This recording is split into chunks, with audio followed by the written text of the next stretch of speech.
स्वर्गीय बहन अंकिता भंडारी के साथ हुई दुर्भाग्यपूर्ण घटना की जानकारी मिलते ही राज्य सरकार ने, प्रशासन ने बिना किसी भेदभाव के पूरी पारदर्शिता के साथ, निष्पक्षता के साथ कार्रवाई प्रारंभ की।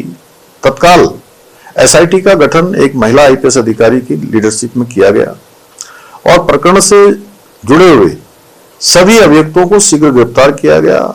उसकी ठोस पैरवी माननीय न्यायालय में की गई। उसी का परिणाम हुआ कि ट्रायल के दौरान किसी भी अभियुक्त को जमानत नहीं मिली।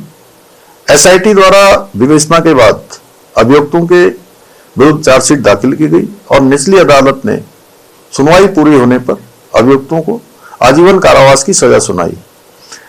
यह इस बात का प्रमाण है कि राज्य सरकार ने शुरू से लेकर अंत तक पारदर्शिता, दृढ़ता के साथ न्याय सुनिश्चित किया है। हाल के दिनों में सोशल मीडिया पर प्रसारित हुई ऑडियो क्लिप्स के संबंध में अलग अलग एफआईआर दर्ज की गई हैं, जिसकी जांच जारी है।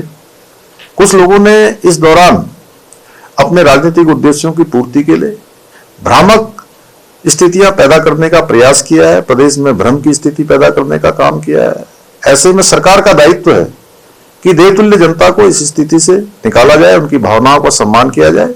और हमने सोचा कि सबसे ज्यादा पीड़ित पक्ष उनके माता पिता हैं और उनका पक्ष जरूर जानना चाहिए। मैंने उनके माता पिता से बात की है और उन्हीं के द्वारा बातचीत में कहा गया है कि सीबीआई की जांच होनी चाहिए इस प्रकरण में, जिसका सम्मान करते हुए हम इस मामले की जांच सीबीआई से कराने की संस्तुति कर रहे हैं।